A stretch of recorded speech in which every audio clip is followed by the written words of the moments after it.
ಆ ಪೌರಾಣಿಕ ಪಾತ್ರಗಳನ್ನು ಪ್ರಸಂಗಗಳನ್ನು ತೂಗಿಸಿಕೊಂಡು ಹೋಗುವಂತಹ ಸಾಮರ್ಥ್ಯ ಇದ್ದ ಕಲಾವಿದರು ಈಗ ಬಹಳ ವಿರಳ. ಆದರೆ ಕಲಾವಿದರಲ್ಲಿರುವಂತಹ ಕೊರತೆ, ಪೌರಾಣಿಕ ಪ್ರಸಂಗವನ್ನು ಆಡುವಂತಹ ಆ ಶಕ್ತಿ ಕಲಾವಿದರಲ್ಲಿ ಕಡಿಮೆ. ಇವತ್ತು ನಡೆಯುತ್ತಿರುವಂತಹದ್ದು ಅದು ಅನಗತ್ಯವಾಗಿ ನೃತ್ಯ ವಿಸ್ತಾರವನ್ನು ಮಾಡುವಂತಹದ್ದು. ಹಾಗೆ ಮಾಡಿದಾಗ ಆ ಕಥೆ, ಆ ಸನ್ನಿವೇಶ, ಆ ಭಾವಗಳು ಹಾಳಾಗುವಂತಹದ್ದು. ಹೋಗಿಲ್ಲ ಮುದ್ರೆಗಳು ಇದೆ ಅನ್ನುವಂಥದ್ದು ಬಹುಶಃ ಕಲಾವಿದರಿಗೆ ಗೊತ್ತುಂಟೋ ಇಲ್ವಾ ಅನ್ನೋದು ಸಮಸ್ಯೆ. ಇದು ಜಾನಪದವೋ ಶಾಸ್ತ್ರೀಯವೋ ಜಾನಪದವೋ ಅನ್ನುವ ಅನುಮಾನಕ್ಕೆ ಎಡೆಮಾಡಿಕೊಟ್ಟಂಥವರು ಕಲಾವಿದರೆ. ಶ್ರೀ ಮೂಕಾಂಬಿಕೆ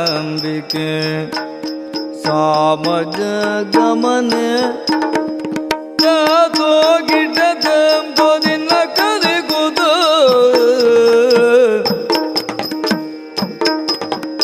ಶ್ರೀ ಮೂಕಾಂಬಿಕೆ ಸಾಮಜ ಗಮನ. ಗಾಯಕರಿಗೆ ಸ್ವರ ಅನ್ನೋದು ತುಂಬಾ ಮುಖ್ಯ. ನಿಮಗೆ ಹಾಡ್ಲಿಕ್ಕೆ ಸಾಧ್ಯವಾಗದೇ ಇರುವಂತ ಯಾವ್ದಾದ್ರು ಘಟನೆಗಳನ್ನ ನೆನಪು ಮಾಡೋದಾದ್ರೆ? ಆಗಿದೆ. 2-3 ಕಾರ್ಯಕ್ರಮಗಳಲ್ಲಿ ಒಂದು ಬಾರಿ ನಾನು ಗುಣವಂತಿಯಲ್ಲಿ ಅಧ್ಯಾಪಕನಾಗಿರುವಂತಹ ಸಂದರ್ಭದಲ್ಲಿ ಅವಾಗ ಸ್ವರ ಬಹಳ ಇರಲೇ ಇಲ್ಲ. 5-6 ವರ್ಷಗಳ ಕಾಲ ಸ್ವರ ಇರಲಿಲ್ಲ. ಆ ಸಂದರ್ಭದಲ್ಲಿ ನಾನು ಹೆಚ್ಚು ಕಾರ್ಯಕ್ರಮಕ್ಕೂ ಹೋಗ್ತಾ ಇರಲಿಲ್ಲ. ಹೋದ ಕಾರ್ಯಕ್ರಮಗಳಲ್ಲಿಯೂ ಹಾಡದೆ ರಂಗದಿಂದ ಇಳಿದಂತಹ ಒಂದು ಸಂದರ್ಭವೂ ಇದೆ 2-3 ಕಾರ್ಯಕ್ರಮಗಳಲ್ಲಿ. ಆದ್ದರಿಂದ ಮತ್ತೆ ನಮ್ಮ ಕೈಯಲ್ಲಿ ಇಲ್ಲ, ಎಲ್ಲ ಭಗವಂತನ ಸಂಕಲ್ಪ. ಯಾಕಂದರೆ ಕೆಲವರು ನಾವು ತಮ್ಮಲ್ಲಿ ಇರುವಂತಹ ಪ್ರತಿಭೆಯನ್ನು ಬೇರೆ ಬೇರೆ ಚಟಗಳಿಗೆ ಬಿದ್ದು ಅದನ್ನು ಹಾಳು ಮಾಡಿಕೊಳ್ಳುವುದನ್ನು ನಾನು ಕಣ್ಣಾರೆ ನೋಡಿದ್ದೇನೆ. ಆದರೆ ನನ್ನದು ಹಾಗಾಗಿರಲಿಲ್ಲ. ಯಾವುದೇ ಚಟಗಳು ಇಲ್ಲದೆ ಪ್ರಾರಬ್ಧವಶಾತು ಆ ಸಂದರ್ಭದಲ್ಲಿ 6 ವರ್ಷಗಳ ಕಾಲ ಸ್ವರ ಇರಲಿಲ್ಲ. ಆದರೆ ಮತ್ತೆ ದೈವಾನುಗ್ರಹದಿಂದ 6 ವರ್ಷದ ನಂತರ ಮತ್ತೆ ಸ್ವರ ಬಂತು. ಆದರೆ ಯಾವತ್ತೂ ಆ 6 ವರ್ಷಗಳ ಆ ಕಾಲ ಬಹಳ ನೋವಿನ ಕಾಲ, ಬಹಳ ಬೇಜಾರಾಗ್ತಿತ್ತು. ಆಗ ಪದ್ಯವನ್ನು ಹಾಡಲಿಕ್ಕೆ ಆಗ್ತಾ ಇರಲಿಲ್ಲ ಅನ್ನುವ ನೋವು. ಅಂದರೆ ಮುಖ್ಯವಾಗಿ ನಾನು ಇದನ್ನು ವೃತ್ತಿಗಾಗಿ ಕಲಿತದ್ದೇ ಅಲ್ಲ, ಆತ್ಮಸಂತೋಷಕ್ಕಾಗಿ ಕಲೆಯ ಮೇಲೆ ಶ್ರದ್ಧೆಯಿಂದ ಕಲಿತಿರುವಂತಹ ಒಂದು ಕಲೆಯಾದ್ರಿಂದ ಅದು ನನ್ನಿಂದ ದೂರವಾಗ್ತಾ ಇದೆ ಅನ್ನುವಾಗ ಅದು ಬಹಳ ನೋವನ್ನು ಕೊಟ್ಟಿತ್ತು. ಆಮೇಲೆ ದೈವಾನುಗ್ರಹದಿಂದ ಮತ್ತೆ ಸ್ವರ ಬಂತು. ಮತ್ತೆ ನಾನು ಯಕ್ಷಗಾನವನ್ನು ಮುಂದುವರೆಸಿದೆ. ಯಕ್ಷಗಾನದಲ್ಲಿ ಹೊಸ ಪ್ರಸಂಗಗಳ ಅಳವಡಿಕೆ ಅನಿವಾರ್ಯವೇ? ಯಾಕೆಂತಂದ್ರೆ ಎಷ್ಟೋ ಜನ ಕಲಾವಿದರನ್ನ ನಾವು ಸಂಪರ್ಕಿಸಿದಾಗ ನಮಗೂ ಅದರಲ್ಲಿ ಆಸಕ್ತಿ ಇಲ್ಲ, ಆದ್ರೆ ಅನಿವಾರ್ಯ ಅಂತ ಹೇಳ್ತಾರೆ. ಎಷ್ಟೋ ಜನ ಅಭಿಮಾನಿಗಳನ್ನು ಅಥವಾ ಪ್ರೇಕ್ಷಕರನ್ನು ಕೇಳೋಕೆ ಹೋದಾಗ ಯಾವುದೋ ಕಾಗಕ್ಕನ ಕತೆ, ಗುಬ್ಬಕ್ಕನ ಕತೆ, ಯಕ್ಷಗಾನ ನೋಡೋದನ್ನೇ ಬಿಟ್ಟಿದ್ದೇವೆ ಅಂತ ಹೇಳೋರಿದ್ದಾರೆ. ಸೊ ನಿಜವಾಗೂ ಕಾಲಮಿತಿಯ ಏನ್ ಪ್ರಸಂಗಗಳಿದೆ, ಪೌರಾಣಿಕ ಪ್ರಸಂಗಗಳು ತುಂಬಾ ಸಕ್ಸಸ್ಫುಲ್ ಆಗ್ತಾ ಇದೆ. ಅಂತ ಸಂದರ್ಭದಲ್ಲಿ ಹೊಸ ಪ್ರಸಂಗಗಳ ಆಯ್ಕೆ ಅನಿವಾರ್ಯ, ಅಳವಡಿಕೆ ಅನಿವಾರ್ಯ. 384ರಲ್ಲಿ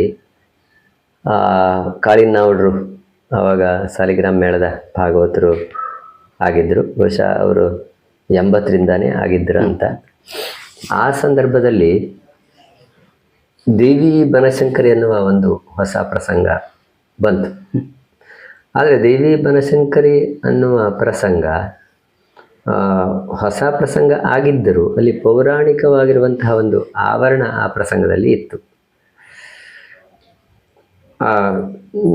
ನಾನು ಹೇಳುವಂತಹ ನನ್ನ ಒಂದು ಧೋರಣೆ, ಒಂದು ಧ್ಯೇಯ ಹೇಗೆ ಅಂದರೆ, ಪೌರಾಣಿಕ ಆವರಣ ಇರುವಂತಹ, ಆವರಣ ಅಂದರೆ ಅಲ್ಲಿ ಪೌರಾಣಿಕ ಕಥೆಗಳೇ ಆಗಬೇಕು ಅಂತಿಲ್ಲ, ಪೌರಾಣಿಕ ಕಲ್ಪನೆಯನ್ನು ಕೊಡುವಂತಹ ಒಂದು ಸನ್ನಿವೇಶಗಳು, ಆ ಪಾತ್ರಗಳಲ್ಲಿ ಪೌರಾಣಿಕೆಯ ಒಂದು ಜೀವಂತಿಕೆ.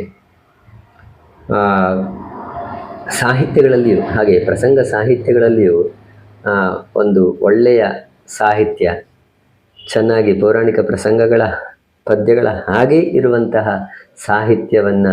ಸಾಹಿತ್ಯದೊಡಗೂಡಿರುವಂತಹ ಪ್ರಸಂಗವನ್ನು ಬರೆದು ಯಾರಾದರೂ ರಂಗದಲ್ಲಿ ಪ್ರದರ್ಶನವನ್ನು ಮಾಡಿದರೆ ಆವಾಗ ಹೊಸ ಪ್ರಸಂಗವನ್ನು ನಾವು ಸ್ವೀಕರಿಸಬಹುದು. ಯಾಕಂದರೆ ಸಿ ದಿ ವಿ ಬನಶಂಕರಿ ಅಂತ ಕೆಲವು ಪ್ರಸಂಗಗಳು ಆ ಕಾಲದಲ್ಲಿ ಬಂದಿದ್ದವು. ನಾಗಶ್ರೀ, ನಾಗಶ್ರೀ ಅಂತಹ ಪ್ರಸಂಗಗಳು ಅದನ್ನು ಖಂಡಿತವಾಗಿ ಹೊಸ ಪ್ರಸಂಗ ಆದರೂ ಯಕ್ಷಗಾನ ರಂಗ ಅದನ್ನು ಸ್ವೀಕರಿಸುತ್ತದೆ. ಕಾರಣ ಅಂದರೆ ಅದು ಅಲ್ಲಿ ಪೌರಾಣಿಕವಾಗಿರುವಂತಹ ಒಂದು ಸನ್ನಿವೇಶದ ಆವರಣ ಸೃಷ್ಟಿ ಆಗ್ತಾ ಇತ್ತು. ಅದಕ್ಕೆ ಕಾರಣ ಹಿಮ್ಮೇಳದವರು, ಕಲಾವಿದರು ಎಲ್ಲರೂ ಕಾರಣರಾಗ್ತಾರೆ. ಆಮೇಲೆ ಅಂತಹ ಪ್ರಸಂಗವನ್ನು ಬರೆಯುವಂತಹ ಶಕ್ತಿ ಇರುವ ಪ್ರಸಂಗಕರ್ತರು ಕಡಿಮೆ ಆದರು. ಪ್ರಸಂಗಕರ್ತರ ಧೋರಣೆ ಹೊಸತನದತ್ತ ವಾಲಿತು. ಆಮೇಲೆ ಹೊಸ ಪ್ರಸಂಗಗಳ ಒಂದು ದಾರಿ ಬದಲಾಗುತ್ತಾ ಹೋಯಿತು. ಮೊದಲು ಇರುವಂತಹ ಯಾವ ಪೌರಾಣಿಕ ಆವರಣವಿರುವಂತಹ ಒಂದು ಕಥೆಯ ಸೊಗಸು ಮಾಯವಾಗಿ ಸಂಪೂರ್ಣವಾಗಿ ಸಿನಿಮೀಯವಾಯಿತು. ಸಿನಿಮೆಯ ಒಂದು ಹೊಸತನವನ್ನು ತಂದು ಆ ಪ್ರಸಂಗದಲ್ಲಿ ಕೊಡಲಾಯಿತು, ಪ್ರಸಂಗವನ್ನು ರಂಗದಲ್ಲಿ ಕೊಡಲಾಯಿತು. ಈ ಸಾಮಾನ್ಯ ಪ್ರೇಕ್ಷಕರು ಅಂದರೆ ಆ ಪ್ರೇಕ್ಷಕರಿಗೂ ಯಾವುದೋ ಒಂದು ಮನರಂಜನೆ ಬಯಸ್ತಾ ಇತ್ತು, ಅವರು ಅದನ್ನು ಬಯಸ್ತಾ ಇದ್ದರು. ಇಂತಹ ಒಂದು ಪ್ರಸಂಗವನ್ನು ರಂಗದಲ್ಲಿ ಕೊಟ್ಟಾಗ ಅವರು ಅದನ್ನು ಸ್ವೀಕರಿಸಿದರು. ಹೊಸ ಪ್ರಸಂಗದ ಒಂದು ಯುಗ ಪ್ರಾರಂಭವಾಯಿತು ನಾವುಡ್ರ ಕಾಲದಿಂದಾನೇ. ಆದರೆ ಎಷ್ಟು ಒಳ್ಳೆಯ ಪ್ರಸಂಗ ಆದರೂ 1 ವರ್ಷದ ತಿರುಗಾಟದ ನಂತರ 2ನೇ ವರ್ಷದ ತಿರುಗಾಟದಲ್ಲಿ ಆ ಪ್ರಸಂಗ ನಿತ್ತ ಉದಾಹರಣೆಗಳು ಬಹಳ ಕಡಿಮೆ. ಅಂತ ನಾಗಶ್ರೀ ಅಂತಹ ಪ್ರಸಂಗಗಳು ಇವತ್ತಿಗೂ ಚಾಲ್ತಿ ಅಪರೂಪಕ್ಕಾದರೂ ಇದೆ. ಅದನ್ನು ಬಿಟ್ಟರೆ ಮತ್ತೆ ಉಳಿದ ಪ್ರಸಂಗಗಳೆಲ್ಲ ಇಲ್ಲ, ಚಾಲ್ತಿಯಲ್ಲಿ ಇಲ್ಲ, ಅವು ಮಾಯವಾಗಿ ಹೋಯಿತು. ಕಾರಣ ಎಲ್ಲಿ ಸತ್ವ ಇದೆ, ಎಲ್ಲಿ ಶಕ್ತಿ ಇದೆ, ಎಲ್ಲಿ ಒಳ್ಳೆಯ ಒಂದು ಗುಣಗಳು, ಒಂದು ಒಳ್ಳೆಯ ವಿಷಯಗಳು, ಒಳ್ಳೆಯ ಅಂಶಗಳು ಅಡಕವಾಗಿದೆ, ಅದು ಮಾತ್ರ ನಿಲ್ಲುತ್ತೆ ಅನ್ನುವುದು ಸಾಬೀತಾಯಿತು. ಕೊನೆಯವರೆಗೂ ಶಾಶ್ವತವಾಗಿ ನಿಲ್ಲುವಂಥದ್ದು ಪೌರಾಣಿಕ ಪ್ರಸಂಗಗಳೇ ಅನ್ನುವುದನ್ನು ನಾವು ಇವತ್ತು ಕಾಣ್ತಾ ಇದ್ದೇವೆ. ಇವತ್ತು ಹೊಸ ಪ್ರಸಂಗ ಸಂಪೂರ್ಣವಾಗಿ ಮರೆಯಾಗಿಯೇ ಹೋಯಿತು. ಯಾವ ಹೊಸ ಪ್ರಸಂಗ ಬಂದರೂ ಅದು ನಿಲ್ಲುವುದಿಲ್ಲ. ಅದರಿಂದ ಹೊಸ ಪ್ರಸಂಗದ ಖಂಡಿತವಾಗಿಯೂ ಅನಿವಾರ್ಯತೆ ಇರಲಿಲ್ಲ. ಈ ಹಳೆಯ ಪ್ರಸಂಗವನ್ನು ಚೆನ್ನಾಗಿ ಆಡಿದರೆ ಆವಾಗಲೂ ಹೊಸ ಪ್ರಸಂಗ ಬೇಕಾಗಿರಲಿಲ್ಲ. ಆದರೆ ಕಲಾವಿದರಲ್ಲಿರುವಂತಹ ಕೊರತೆ, ಪೌರಾಣಿಕ ಪ್ರಸಂಗವನ್ನು ಆಡುವಂತಹ ಆ ಶಕ್ತಿ ಕಲಾವಿದರಲ್ಲಿ ಕಡಿಮೆ ಆಯಿತು. ಸಮರ್ಥವಾಗಿ ನಿಭಾಯಿಸುವಂತಹ ಶಕ್ತಿ ಒಂದು ಕಾಲದ ಕಲಾವಿದರು ದಿವಂಗತ ಮಾಬಲ ಹೆಗಡೆಯವರು, ಶಂಭು ಹೆಗಡೆಯವರು, ಶಿವರಾಮ ಹೆಗಡೆಯವರು, ಗಜಾನನ ಹೆಗಡೆಯವರು, ಚಿಟ್ಟಾಣಿ ರಾಮಚಂದ್ರ ಹೆಗಡೆಯವರು, ಕುಂಜಾಲ್ ರಾಮಕೃಷ್ಣ ನಾಯಕ, ಕೂಟ ವೈಕುಂಠ, ಇಂತಹ ದಿಗ್ಗಜ ಕಲಾವಿದರು ಆಳಿರುವಂತಹ ಪೌರಾಣಿಕ ಪ್ರಸಂಗವನ್ನು ಮುಂದಿನ ಕಲಾವಿದರು ಸ್ವಲ್ಪ ಆಸಕ್ತರಾದರು. ಆಮೇಲೆ ಸ್ವಲ್ಪ ಈ ಯಾಜಿಯವರು, ಕೊಂಡದ ಕುಳಿಯವರು, ಆಮೇಲೆ ಇವರೆಲ್ಲ ಸ್ವಲ್ಪ ಪೌರಾಣಿಕವನ್ನು ಆಡಿದರು. ಅವರಿಂದಾಗಿ ಒಂದು ಕೆಲವು ವರ್ಷ ನಡೆಯಿತು. ಆ ನಂತರದ ತಲೆಮಾರಿನಲ್ಲಿ ಅವರವರಿಗೆ ಅದು ಅಡ್ಡಿಲ್ಲಾಗಿತ್ತು. ಈಗ ಅವರು ರಂಗದಲ್ಲಿದ್ದಾರೆ, ಅವರು ಪೌರಾಣಿಕವನ್ನು ಚೆನ್ನಾಗಿ ಆಡ್ತಾರೆ. ಆ ನಂತರದ ಕಲಾವಿದರು ಇವತ್ತು ಅವರ ಪೌರಾಣಿಕ ಪ್ರಸಂಗವನ್ನು ಆಡಿದರೆ ಅವರಲ್ಲಿ ನ್ಯೂನತೆಗಳು ಸ್ಪಷ್ಟವಾಗಿ ನಮಗೆ ಕಾಣ್ತವೆ. ಆ ಪೌರಾಣಿಕ ಪಾತ್ರಗಳನ್ನು, ಪ್ರಸಂಗಗಳನ್ನು ತೂಗಿಸಿಕೊಂಡು ಹೋಗುವಂತಹ ಸಾಮರ್ಥ್ಯ ಇದ್ದ ಕಲಾವಿದರು ಈಗ ಬಹಳ ವಿರಳ. ಇದ್ದರೂ ಅವರಿಗೆ ಸರಿಯಾಗಿರುವಂತಹ ನಿರ್ದೇಶನವನ್ನು ಕೊಡುವಂತಹ ಗುರುಗಳಿಲ್ಲ. ಹಾಗೆ ಒಬ್ಬ ಒಳ್ಳೆಯ ನಿರ್ದೇಶನವನ್ನು ಕೊಟ್ಟರೆ ಈ ಕಲಾವಿದರು ಪೌರಾಣಿಕ ಪ್ರಸಂಗದಲ್ಲಿ ಗಟ್ಟಿ ಆಗ್ಬೋದು. ಆಗ ಬಾರದು ಅಂತ ಏನೂ ಇಲ್ಲ. ಯಾಕಂದರೆ ಅವರು ಅಧ್ಯಯನವನ್ನು ಮಾಡಬೇಕು. ಹಾಗೆ ಪುರಾಣಗಳ ಅಧ್ಯಯನವನ್ನು, ಆ ಪಾತ್ರಕ್ಕೆ ಇಡೀ ಪ್ರಸಂಗಗಳ ಅಧ್ಯಯನವನ್ನು ಮಾಡಬೇಕು. ಹಾಗೆ ಮಾಡಿದರೆ ಇಂದಿನ ಯುವ ಕಲಾವಿದರು ಪೌರಾಣಿಕವನ್ನು ಚೆನ್ನಾಗಿ ಮಾಡಬಹುದು, ಆ ರಂಗದಲ್ಲಿ ಅಭಿನಯಿಸ್ಬೋದು. ಅದಕ್ಕೆ ಹಿಮ್ಮೇಳದವರು ಅಷ್ಟೇ ಸಮರ್ಥವಾಗಿರಬೇಕು. ಮುಖ್ಯವಾಗಿ ಭಾಗವತ ಬಹಳ ಸಮರ್ಥನಾಗಿರಬೇಕು. ಹೌದು, ಅವನಿಗೆ ಪೌರಾಣಿಕದ ಪರಿಪೂರ್ಣವಾಗಿರುವಂತಹ ಜ್ಞಾನ ಇರಬೇಕು. ಅವನು ಕಲಾವಿದರಿಗೆ ಹೇಳಿಕೊಡುವಂತಹ ಒಂದು ಸಾಮರ್ಥ್ಯ ಅವನಲ್ಲಿ ಇರಬೇಕು. ಹಾಗಾದರೆ ಇವತ್ತಿನ ಕಲಾವಿದರು ಪೌರಾಣಿಕ ಪ್ರಸಂಗವನ್ನು ಅಭಿನಯಿಸ್ಬೋದು. ನಿಜವಾಗಿ ಅದು ಪೌರಾಣಿಕ ಪ್ರಸಂಗವೇ ಇನ್ನು ಮುಂದೆ ಚಾಲ್ತಿಯಲ್ಲಿ ಬರಬೇಕು ಅನ್ನುವುದು ನನ್ನ ಒಂದು ಅಪೇಕ್ಷೆ. ಶಾಸ್ತ್ರೀಯ ಕಲೆಯೋ ಅಥವಾ ಜಾನಪದವೋ? ಎಷ್ಟೋ ಜನ ಹೇಳ್ತಾರೆ ಇದೊಂದು ಶಾಸ್ತ್ರೀಯ ಕಲೆ ಅಂತ. ಯಾಕೆಂತಂದ್ರೆ ಶ್ರುತಿಬದ್ಧವಾದ ಗಾಯನ, ಶ್ರುತಿಬದ್ಧವಾದ ವಾದನ, ನರ್ತನ, ಜೊತೆಗೆ ಸುಂದರವಾದ ವೇಷಭೂಷಣಗಳು ಇವೆಲ್ಲವೂ ಕೂಡ ಆಕರ್ಷಣೀಯವಾದಂಥದ್ದು ಶಾಸ್ತ್ರೀಯ ಅಂತ ಅನ್ಸುತ್ತೆ. ಬಟ್ ಎಷ್ಟೋ ಜನರ ವಾದ ಇದೊಂದು ಜಾನಪದ ಅಂತ. ನಿಮ್ಮ ಅಭಿಪ್ರಾಯ ಏನು? ಯಕ್ಷಗಾನ ಶಾಸ್ತ್ರೀಯ ಕಲೆಯೇ. ಯಾಕಂದರೆ ಶಾಸ್ತ್ರೀಯ ಕಲೆ ಅಂತ ಹೇಳಲಿಕ್ಕೆ ಸಾಕಷ್ಟು ಪುರಾವೆಗಳು ಯಕ್ಷಗಾನದಲ್ಲಿಯೇ ಇವೆ. ನಾವು ಒಂದು ಪ್ರಸಂಗವನ್ನು ನೋಡಿದರೆ, ಕೃಷ್ಣ ಸಂಧಾನ ಅಂತ ಯಾವುದೇ ಒಂದು ಪ್ರಸಂಗವನ್ನು ತೆಗೆದುಕೊಳ್ಳಿ, ಆ ಪ್ರಸಂಗದಲ್ಲಿ ಮೊದಲು ಹಾಡುಗಾರಿಕೆಯ ವಿಷಯವನ್ನು ನಾವು ಅವಲೋಕಿಸುವುದಾದರೆ, ಪ್ರತಿಯೊಂದು ಪದ್ಯಗಳ ಮೇಲುಗಡೆಯಲ್ಲಿ ಸುರುಟಿ ಏಕತಾಳ, ಶಂಕರಾಭರಣ ಅಷ್ಟತಾಳ, ಶಂಕರಾಭರಣ ತ್ರಿವುಡೆ ತಾಳ, ಮಧ್ಯಮಾವತಿ ತ್ರಿವುಡೆ ತಾಳ, ಜಂಝೋಟಿ ರೂಪಕ ತಾಳ, ಜಂಝೋಟಿ ಅಷ್ಟತಾಳ, ಸಾವೇರಿ ಏಕತಾಳ, ಹೀಗೆ ಅನೇಕ ರಾಗಗಳು ಹಾಗೂ ತಾಳಗಳು ಯಕ್ಷಗಾನ ಪ್ರಸಂಗಗಳಲ್ಲಿ ನಮೂದಿಸಲ್ಪಟ್ಟಿವೆ. ರಾಗಗಳಿಗೆ ಶಾಸ್ತ್ರೀಯ ಹಿನ್ನೆಲೆ ಇರುವಂಥದ್ದು, ರಾಗಗಳೆಲ್ಲ ಸಂಗೀತದಲ್ಲಿ ಹುಟ್ಟಿರುವಂಥದ್ದು. ಹಾಗೆಯೇ ತಾಳಗಳಿಗೂ ಶಾಸ್ತ್ರೀಯ ಹಿನ್ನೆಲೆ ಇದೆ. ನಾವು ಯಕ್ಷಗಾನದಲ್ಲಿ ಏನು ರಾಗ ತಾಳಗಳನ್ನು ನಾವು ಬಳಸ್ತೇವೆ ಅದೆಲ್ಲ ಶಾಸ್ತ್ರೀಯದಿಂದಲೇ ಬಂದಿರುವಂಥದ್ದು. ಈ ಸಂಗೀತದಲ್ಲಿ ಬಹಳಷ್ಟು ತಾಳಗಳಿದೆ.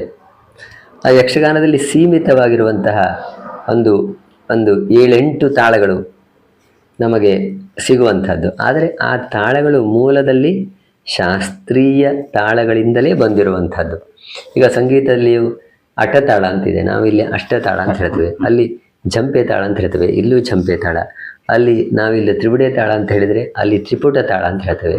ಅಲ್ಲೂ ತ್ರಿಪುಟ ತಾಳಕ್ಕೆ 7 ಅಕ್ಷರ ಕಾಲ, ಇಲ್ಲೂ 7 ಅಕ್ಷರ ಕಾಲ, ಇಲ್ಲೂ ಅಷ್ಟತಾಳಕ್ಕೆ 14 ಅಕ್ಷರ ಕಾಲ, ಅಲ್ಲಿಯೂ 14 ಅಕ್ಷರ ಕಾಲ, ಚಂಪೆ ತಾಳ ಇಲ್ಲಿಯೂ 10 ಅಕ್ಷರ, ಅಲ್ಲಿಯೂ 10 ಅಕ್ಷರ. ಹೀಗೆ ಯಾವುದೇ ದೃಷ್ಟಿಯಲ್ಲಿ ನೋಡಿದರೂ, ತಾಳಗಳ ದೃಷ್ಟಿಯಲ್ಲಿ, ರಾಗಗಳ ದೃಷ್ಟಿಯಲ್ಲಿ, ಇವು ಎರಡರಲ್ಲಿ ನೋಡಿದರು ಯಕ್ಷಗಾನದಲ್ಲಿ ಖಂಡಿತವಾಗಿಯೂ ಶಾಸ್ತ್ರೀಯತೆಯೇ ಅಡಕವಾಗಿರುವಂಥದ್ದು.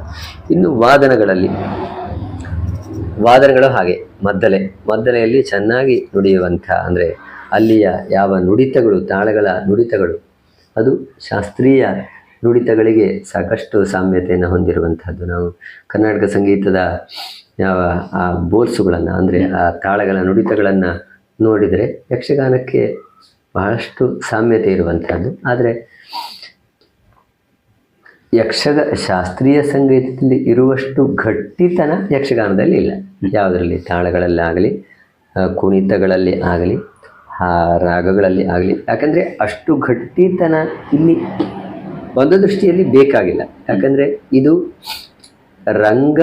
ರಂಗದಲ್ಲಿ ನೃತ್ಯ ಪ್ರಧಾನವಾಗಿರುವಂತಹ ಒಂದು ಕಲೆ. ಅಂದರೆ ಒಂದು ಪ್ರಸಂಗವನ್ನು ನಾವು, ಒಂದು ಕಥೆಯನ್ನು ರಂಗದಲ್ಲಿ ಆಡಿ ತೋರಿಸಬೇಕು, ಅದಕ್ಕೆ ಪೂರಕವಾಗಿ ಹಿಮ್ಮೇಳ ಇರುವಂಥದ್ದು. ಆದ್ದರಿಂದ ನಾವು ಹಾಡುವಾಗ ಅಥವಾ ನಮ್ಮ ಹಿಮ್ಮೇಳ ಮುಖ್ಯವಾಗಿ ಕಲಾವಿದನಿಗೆ ಆ ಕಥೆಯ ಭಾವಗಳನ್ನು ರಂಗದಲ್ಲಿ ನೃತ್ಯಗಳ ಮೂಲಕ ಪ್ರದರ್ಶಿಸುವುದಕ್ಕೆ ನಮ್ಮ ಒಂದು ಕೊಡುಗೆ ಬಹಳ ಮುಖ್ಯ ಆಗಿರುವಂಥದ್ದು. ನಾವು ತುಂಬ ವಿಸ್ತಾರ ಮಾಡಿದರೂ ಅಲ್ಲಿ ಅವನು ಆ ವಿಸ್ತಾರಕ್ಕೆ ಸರಿಯಾಗಿ ಅವನು ಅಭಿನಯವನ್ನು ಮಾಡಿದರೆ, ನೃತ್ಯವನ್ನು ಮಾಡಿದರೆ ಮಾತ್ರ ಪ್ರಯೋಜನ. ಇಲ್ಲದೇ ನಾವು ವಿಸ್ತಾರ ಮಾಡಿ ಪ್ರಯೋಜನ. ಮತ್ತು ಅನಗತ್ಯವಾಗಿ ನಮ್ಮ ಹಿಮ್ಮೇಳದವರು ವಿಸ್ತಾರ ಮಾಡಿದರೆ ಕಥೆ ಹಾಳಾಗುವಂಥದ್ದು, ಸನ್ನಿವೇಶ ಕೆಟ್ಟು ಹೋಗುವಂಥದ್ದು. ಹಾಗೆಯೇ ನೃತ್ಯ ಮಾಡುವನು, ಯಾವ ವೇಷಧಾರಿಯೂ ಸಹ ಅನಗತ್ಯವಾಗಿ ನೃತ್ಯ ವಿಸ್ತಾರವನ್ನು ಯಾವತ್ತೂ ಮಾಡಬಾರದು. ಅದು ಇವತ್ತು ನಡೆಯುತ್ತಿರುವಂಥದ್ದು. ಅದು ಅನಗತ್ಯವಾಗಿ ನೃತ್ಯ ವಿಸ್ತಾರವನ್ನು ಮಾಡುವಂಥದ್ದು.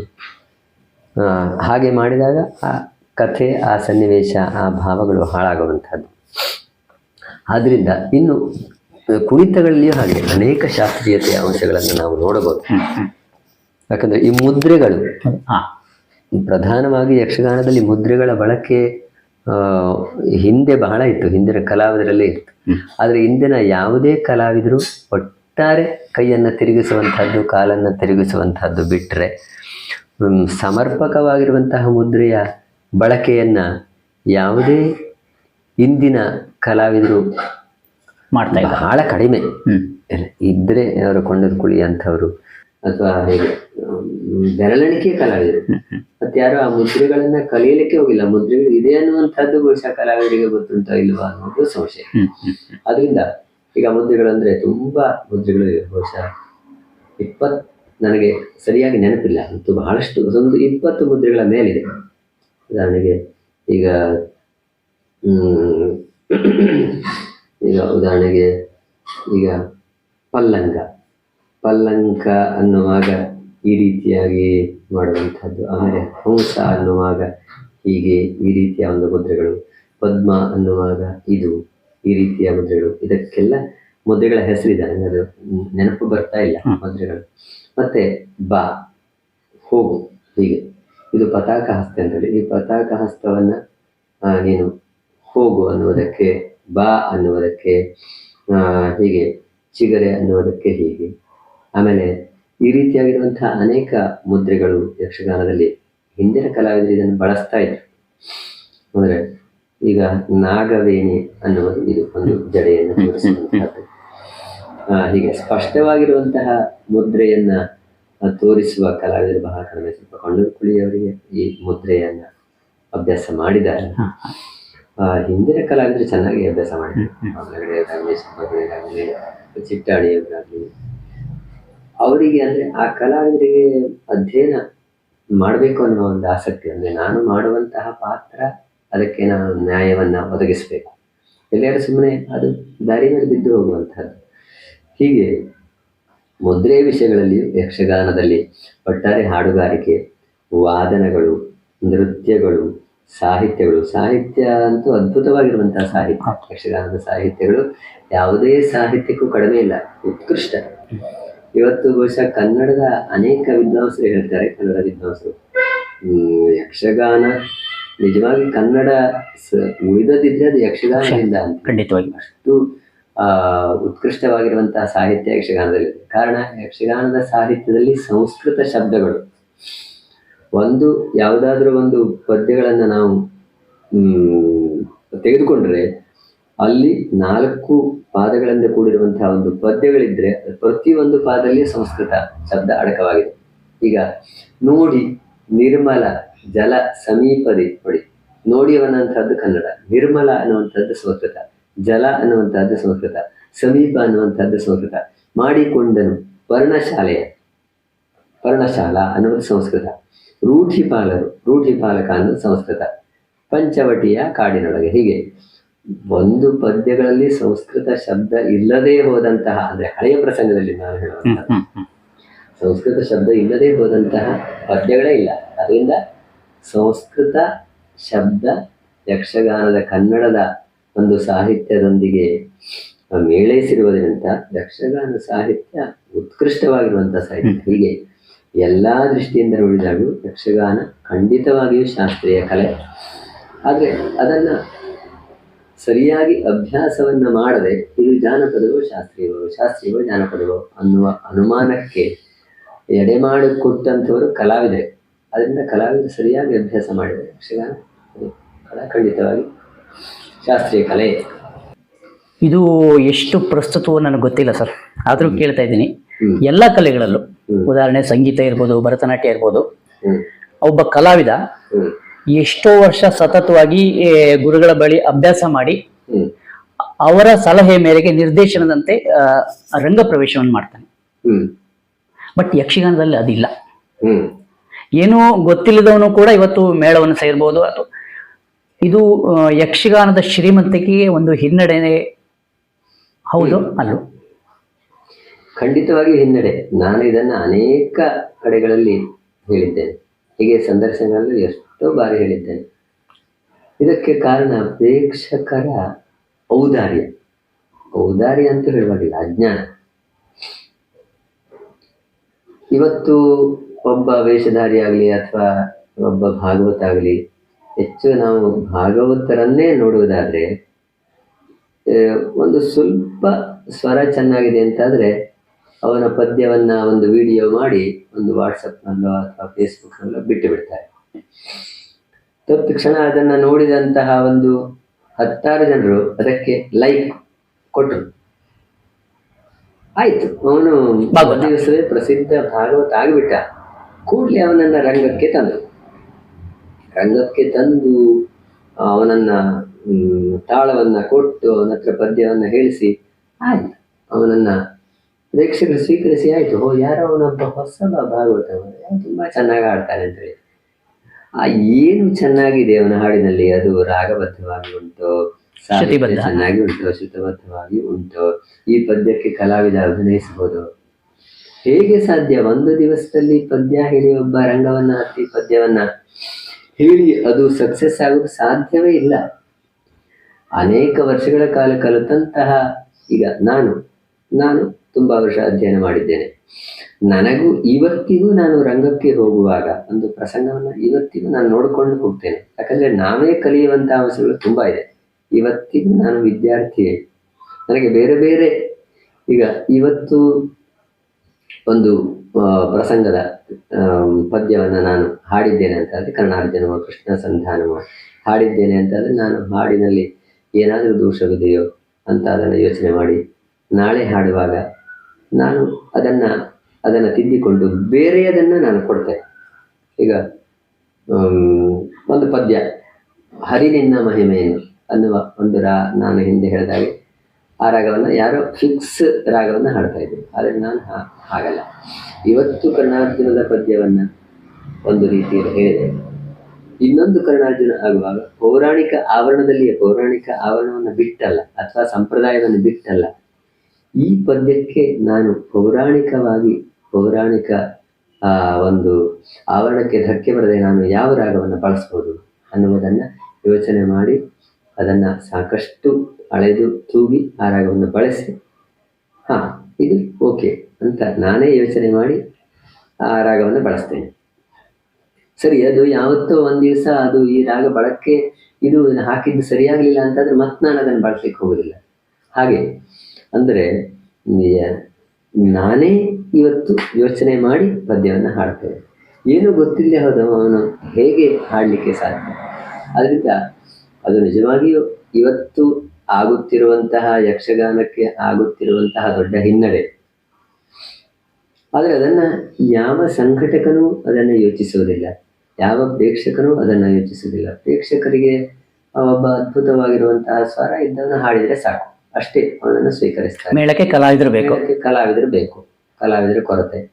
ಸಂಘಟಕರು ಹಾಗೆ, ಅವರಿಗೆ ಇವನಿಂದಾಗಿ ಒಂದು 10 ಜನ ಡೊನೇಷನ್ ಕೊಡ್ತಾರ ಅಂತ ಯೋಚನೆ ಸಂಘಟಕರು ಮಾಡ್ತಾರೆ. ಹೀಗೆ ಒಟ್ಟಾರೆ ಎಲ್ಲರೂ ಈ ರೀತಿಯಾಗಿರುವಂತಹ ಮನೋಭಾವವನ್ನ ಹೊಂದಿ ಅದೇ ದಾರಿಯಲ್ಲಿ ನಡೆಯುತ್ತಿರುವಾಗ ಸೋಲುವುದು ಯಕ್ಷಗಾನ ಕಲೆ, ಅದು ಸೊರಗಿ ಹೋಗ್ತಾ ಉಂಟು. ಹಿಂದಿನ ಕಲಾವಿದರ ಒಂದು ಪಾತ್ರ ಚಿತ್ರಣವನ್ನ, ಅವರ ಪ್ರಸಂಗವನ್ನ ನಾವು ನೋಡಿದ ನೆನಪುಳ್ಳಂತಹ ಒಬ್ಬ ಪ್ರೇಕ್ಷಕ, ಒಬ್ಬ ಒಳ್ಳೆಯ ಪ್ರೇಕ್ಷಕ ಅಥವಾ ಒಬ್ಬ ಒಳ್ಳೆಯ ಕಲಾವಿದ ಇವತ್ತಿನ ಇದನ್ನ ಖಂಡಿತವಾಗಿಯೂ ಒಪ್ಪಬಾರದು, ಸ್ವೀಕರಿಸಲಾರ. ಆದ್ರೆ ಇವತ್ತು ಸ್ವೀಕರಿಸ್ತಾ ಇದ್ದಾರೆ, ಅದು ಒಂದ್ ರೀತಿ ದುರಂತ. ಅಂದ್ರೆ ನಮಗೆ ಕಾರ್ಯಕ್ರಮ ಇಲ್ಲಿ ತಪ್ಪಿ ಹೋಗುತ್ತದೆ ಅಂತ ಯೋಚನೆ ಮಾಡಿ ಅರ್ಹತೆ ಇಲ್ಲದೆ ಹೋದಂತಹ ಕಲಾವಿದನನ್ನು ಹೊಗಳುವಂತ. ಏನಾದ್ರು ಬರಹಗಳು ಅಥವಾ ಲೇಖನಗಳು ಅಥವಾ ಪುಸ್ತಕಗಳನ್ನ ಏನಾದ್ರು ರಚನೆ ಮಾಡಿದ್ದೀರಾ? ಯಕ್ಷಗಾನ ಹಾಡುಗಾರಿಕೆಯ ಬಗ್ಗೆ, ಸಮಗ್ರ ಯಕ್ಷಗಾನವನ್ನ ಕುರಿತು ಅನೇಕ ಲೇಖನಗಳನ್ನು ಬರೆದಿದ್ದೇನೆ. ಅನೇಕ ಪತ್ರಿಕೆಗಳಲ್ಲಿ ಸಾಕಷ್ಟು ಲೇಖನಗಳು ಪ್ರಕಟವಾಗಿರುವಂಥದ್ದು. ಉದಯವಾಣಿ ಆಗಲಿ ಅಥವಾ ಸ್ವರ್ಣವಲ್ಲಿ ಪ್ರಭಾ ಆಗಲಿ ಅಥವಾ ತುಷಾರ ಆಗಲಿ, ಬೇರೆ ಬೇರೆ ಪತ್ರಿಕೆಗಳಲ್ಲಿ ಯಕ್ಷಗಾನಕ್ಕೆ ಸಂಬಂಧಪಟ್ಟ ಅನೇಕ ವಿಷಯಗಳು ಪ್ರಕಟವಾಗಿದೆ. ವಿಶೇಷವಾಗಿ ಯಕ್ಷಗಾನ ಹಾಡುಗಾರಿಕೆಯನ್ನು, ಸಮಗ್ರ ಯಕ್ಷಗಾನವನ್ನು ಕುರಿತು, ಅದರಲ್ಲಿ ವಿಶೇಷವಾಗಿ ಯಕ್ಷಗಾನದ ಹಾಡುಗಾರಿಕೆಯನ್ನು ಕುರಿತು ಒಂದು ವಿಶ್ಲೇಷಣೆಗೆ ಒಳಪಟ್ಟಂತಹ ಒಂದು ವಿಶೇಷವಾಗಿ ಅಧ್ಯಯನವನ್ನು ಮಾಡುವಂತಹ ವಿದ್ಯಾರ್ಥಿಗಳಿಗೆ ಕಲಾವಿದರಿಗೆ ಬಹಳ ಉಪಯುಕ್ತವಾಗಿರುವಂತಹ ಒಂದು ಪುಸ್ತಕ ಯಕ್ಷಗಾನ ಗಾನ ಸಂಹಿತೆ ಅನ್ನುವ ಒಂದು ಈ ಗ್ರಂಥವನ್ನು ಈಗ 2 ವರ್ಷದ ಹಿಂದೆ ಬರೆದಿರುವಂಥದ್ದು. ಈ ಒಂದು ಗ್ರಂಥಕ್ಕೆ 2 ಶ್ರೀಗಳು ತಮ್ಮ ಆಶೀರ್ವಚನವನ್ನು ನೀಡಿದ್ದಾರೆ. ಒಬ್ಬರು ಸ್ವರ್ಣವಲ್ಲಿ ಗಂಗಾಧರೇಂದ್ರ ಮಹಾಸ್ವಾಮಿಗಳು, ಇನ್ನೊಬ್ಬರು ಸೋದೆ ವಿಶ್ವವಲ್ಲಭ ತೀರ್ಥ ಸ್ವಾಮಿಗಳು. ಇವರು ಅತ್ಯಂತ ಒಂದು ಅಭಿಮಾನಪೂರ್ವಕವಾಗಿ ಇದಕ್ಕೆ ತಮ್ಮ ಆಶೀರ್ವಚನ ಪೂರ್ವಕವಾಗಿರುವಂತಹ ಸನ್ನುಡಿಗಳನ್ನು ಅವರು ಬರೆದಿದ್ದಾರೆ. ಹಾಗೆಯೇ ಶ್ರೇಷ್ಠ ಸಂಗೀತ ವಿದ್ವಾಂಸರಾಗಿರುವಂತಹ ಡಾಕ್ಟರ್ ವಿದ್ಯಾಭೂಷಣರು ಇದಕ್ಕೆ ಮುನ್ನುಡಿಯನ್ನು ಬರೆದಿದ್ದಾರೆ. ಹೀಗೆ ಅವರೆಲ್ಲ ಈ ಗ್ರಂಥವನ್ನು ಪರಿಶೀಲಿಸಿ ಪ್ರಿಂಟ್ ಆಗುವ ಮೊದಲೇ ಅದನ್ನು ಮೆಚ್ಚಿ ತುಂಬ ಸಂತೋಷದಿಂದ ಬರೆದುಕೊಟ್ಟು ಆಶೀರ್ವದಿಸಿದಂತಹ ಒಂದು ಗ್ರಂಥ. ಇದರಲ್ಲಿ ಮುಖ್ಯವಾಗಿ ಯಕ್ಷಗಾನದ ಸಮಗ್ರ ವಿಷಯಗಳನ್ನು ಕುರಿತು, ಮುಖ್ಯವಾಗಿ ಯಕ್ಷಗಾನದ ಹಾಡುಗಾರಿಕೆಯನ್ನು ಕುರಿತು ವಿಷಯಗಳು ಅಡಕವಾಗಿರುವಂಥದ್ದು. ಯಕ್ಷಗಾನದಲ್ಲಿ ಬರುವಂತಹ ತಾಳಗಳು ಹಾಗೂ ಮಟ್ಟುಗಳು ಹಾಗೂ ರಾಗಗಳು, ಯಕ್ಷಗಾನದಲ್ಲಿ ಬರುವಂತಹ ವೇಷಭೂಷಣಗಳು, ಮುದ್ರೆಗಳು, ಮತ್ತು ನವರಸಗಳು ಯಕ್ಷಗಾನದಲ್ಲಿ ಹೇಗೆ ಪ್ರಸ್ತುತಿ ಪಡುತ್ತವೆ, ಆ ನವರಸಗಳಿಗೆ ಹೇಗೆ ರಾಗಗಳನ್ನು ಯಕ್ಷಗಾನದಲ್ಲಿ ಅಳವಡಿಸಬೇಕು, ಒಂದೊಂದು ರಸಗಳಿಗೂ ಎಷ್ಟು ರಾಗಗಳನ್ನು ಅಳವಡಿಸಬಹುದು, ಯಾವ ರಾಗಗಳು ಯಾವ ಭಾವಕ್ಕೆ ಯಾವ ರಸಕ್ಕೆ ಚೆನ್ನಾಗಿ ಒಪ್ಪುವಂಥದ್ದು, ಇದನ್ನೆಲ್ಲ ಸಮಗ್ರವಾಗಿ ಅಧ್ಯಯನವನ್ನು ನಡೆಸಿ ಬರೆದಿರುವಂಥದ್ದು. ಹಾಗೂ ಸಂಗೀತಕ್ಕೂ ಹಾಗೂ ಯಕ್ಷಗಾನಕ್ಕೂ ಹೇಗೆ ನಂಟಿರುವಂಥದ್ದು, ಸಂಗೀತ ಹೇಗೆ ಹುಟ್ಟಿಕೊಂಡಿತು, ಆ ಸಂಗೀತದ ಹುಟ್ಟು, ಸ್ವರಗಳು, ರಾಗಗಳ ಹುಟ್ಟು, ಎಷ್ಟು ರಾಗಗಳು ಹೇಗೆ ಬೆಳೆದು ಬಂದವು, ಆ ರಾಗಗಳಿಂದ ಯಕ್ಷಗಾನಕ್ಕೆ ಹೇಗೆ ವಿಶೇಷವಾಗಿರುವಂತಹ ಪ್ರಯೋಜನ ಆದವು, ಯಕ್ಷಗಾನದ ರಾಗಕ್ಕೆ ಮೂಲ ಯಾವುದು, ಯಕ್ಷಗಾನ ಶೈಲಿಗೆ ಮೂಲ ಯಾವುದು, ಯಕ್ಷಗಾನ ತಾಳಗಳಿಗೆ ಮೂಲ ಯಾವುದು, ಹೀಗೆ ಅನೇಕ ವಿಷಯಗಳನ್ನು ಒಳಗೊಂಡಿರುವಂಥದ್ದು. ಮತ್ತು ಭಾಗವತನಾಗಿರುವಂಥವನು ಹೇಗಿರಬೇಕು, ಅವನ ಅರ್ಹತೆ ಏನು, ಅವನ ಸಾಮರ್ಥ್ಯ ಹೇಗಿರಬೇಕು, ಮದ್ದಲೆ ವಾದಕ, ಚಂಡೆ ವಾದಕ, ವೇಷಧಾರಿ ಅವರೆಲ್ಲರ ಅರ್ಹತೆ ಹೇಗಿರಬೇಕು, ಇದನ್ನೆಲ್ಲ ಈ ಪುಸ್ತಕದಲ್ಲಿ ಒಳಗೊಂಡಿರುವಂತಹ ವಿಷಯಗಳು. ಮತ್ತು ಪ್ರಧಾನವಾಗಿ 110 ರಾಗಗಳಿಗೆ ಸ್ವರಪ್ರಸ್ತಾರವನ್ನು ಬರೆದಿರುವಂಥದ್ದು. ಅಂದರೆ ಯಕ್ಷಗಾನ ಸಾಹಿತ್ಯಕ್ಕೆ, ಅಂದರೆ ಒಂದು ಪದ್ಯಕ್ಕೆ ಒಂದು ರಾಗ, ಒಂದು ಮೋಹನ ರಾಗ ಅಂತ ಇಟ್ಕೊಳ್ಳೋಣ. ಆ ಮೋಹನ ರಾಗ ಯಕ್ಷಗಾನ ಸಾಹಿತ್ಯಕ್ಕೆ ಹೇಗೆ ಮೋಹನ ರಾಗ ಒಳಪಟ್ಟಿದೆ ಅನ್ನುವುದನ್ನು ಇದರಲ್ಲಿ ಮುಖ್ಯವಾಗಿ ಬರೆಯಲಾಗಿದೆ. ನಾನು ಈಗ ಒಂದು ರಾಗವನ್ನು ಅದಕ್ಕೆ ಹೇಗೆ ಸ್ವರವನ್ನು ಅಳವಡಿಸಲಾಗಿದೆ ಅನ್ನುವುದನ್ನು ಹಾಡಿ ತೋರಿಸ್ತೇನೆ. ಮೋಹನ ರಾಗದ ಒಂದು ಭಾಮಿನಿ. ಮೋಹನ ರಾಗದ ಸ್ವರ ಸಂಚಾರ ಹೀಗಿದೆ. ಸರಿ ಗ ಪ ದ ಸಾ ದ ಪ ಗ ರೇ ಸ ಗ ಪ ದ ಪ ಗ ರೇ ಸ ದ ಸ ರೇ ಗ ಪ ದ ಪ ಗ ಪ ದ ದ ಗ ರೇ ಸ ದ ದ ರೇ ಸ ದ ಪ ದ ಸಾ ದ ಪ ಗ ದ ಪ ದ ಗ ಪ ರೇ ಗ ಸಾ ರಿ ದ ಸ ಪ ದ ಸಾ ರೇ ಗ ಪ ದ ಪ ಗ ರೇ ಸ. ಇದು ಮೋಹನ ರಾಗ. ಈಗ ಯಕ್ಷಗಾನ ಸಾಹಿತ್ಯಕ್ಕೆ ಮೋಹನ ರಾಗ ಹೇಗೆ ಒಳಪಟ್ಟಿದೆ ಅನ್ನುವುದನ್ನು ನೋಡೋಣ. ಕೃಷ್ಣ ಸಂಧಾನದ ಒಂದು ಭಾಮಿನಿ. ಧನುಜರಿ ಪುನಗುತೆಂದ ರಿಗ ಗ ರಿಗ ರಿಗ ಗ ಪದ ಪ ಗ ರೇ ಸ. ರಾಯರ ಮನೆಗಳಲ್ಲಿ ಗ ಪದ ಸಾಸ ದದ ಸಾಸ ಗೋಪಾಲರಾರೋಗಣೆಗೆ ಯೋಗ್ಯತರಲ್ಲ ದದ ಸಾಸ ದದ ಸ ದಸ ದಸರಿ ಸರಿದ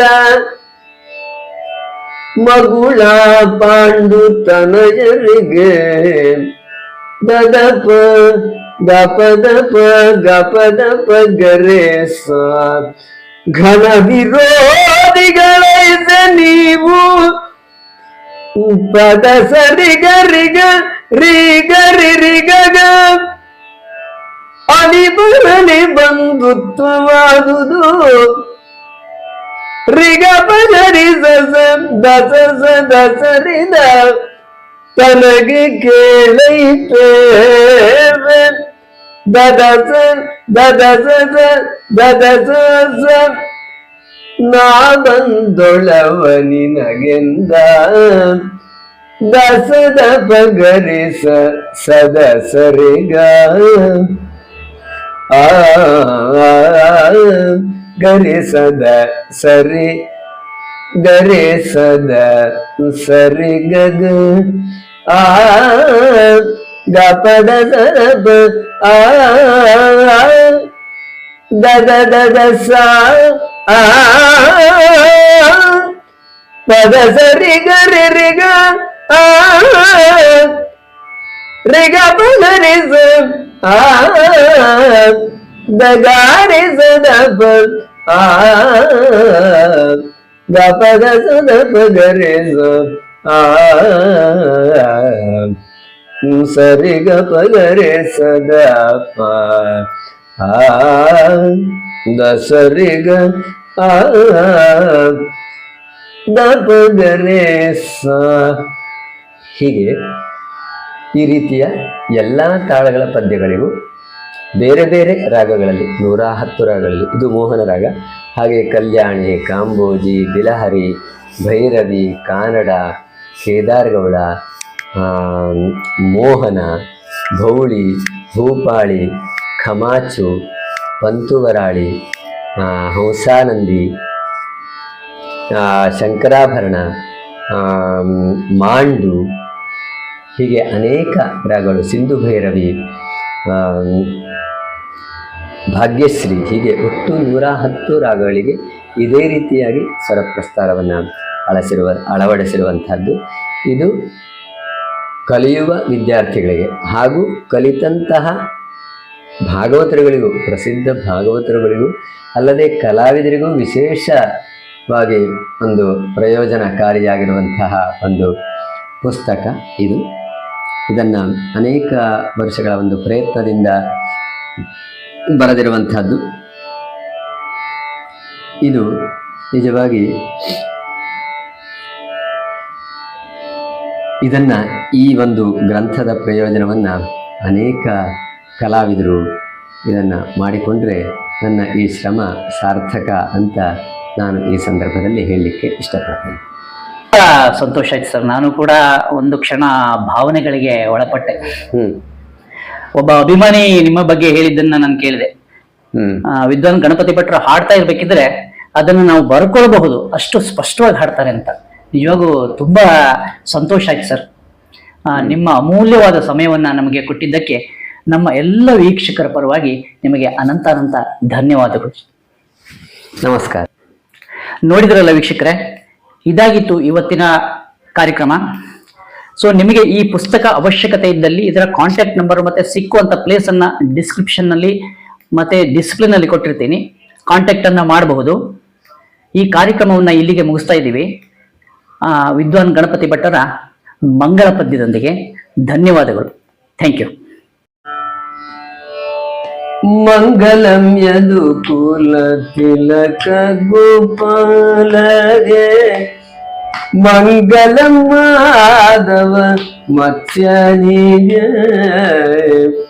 ಮಂಗಲಂ ಕೂರ್ಮಗೆ ವರಯಗೆ, ಗೋಕುಲ ರಂಗ ಗಂಭೀರ ನೃಸಿಂಹನಿಗೆ, ಮಂಗಲಂ ಜಯ ಮಂಗಲಂ. ಆ ಆ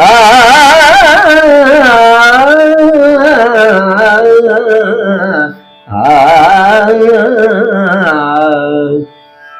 ಮಂಗಲಂ ಭಗವಾನ್ ವಿಷ್ಣು ಮಂಗಲಂ ಮಧುಸೂದನಃ ಮಂಗಲಂ ದೇವಕೀ ಪುತ್ರೋ ಮಂಗಲಂ ಗರುಡಧ್ವಜ ಕೃಷ್ಣಾಯ ವಾಸುದೇವಾಯ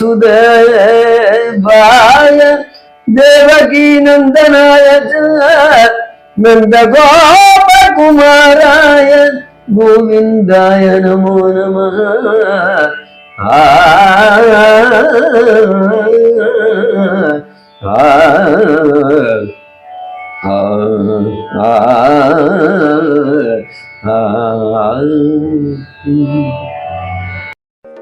ಶ್ರೀ ಮೂಕಾಂಬಿಕೆ ಸಾಮ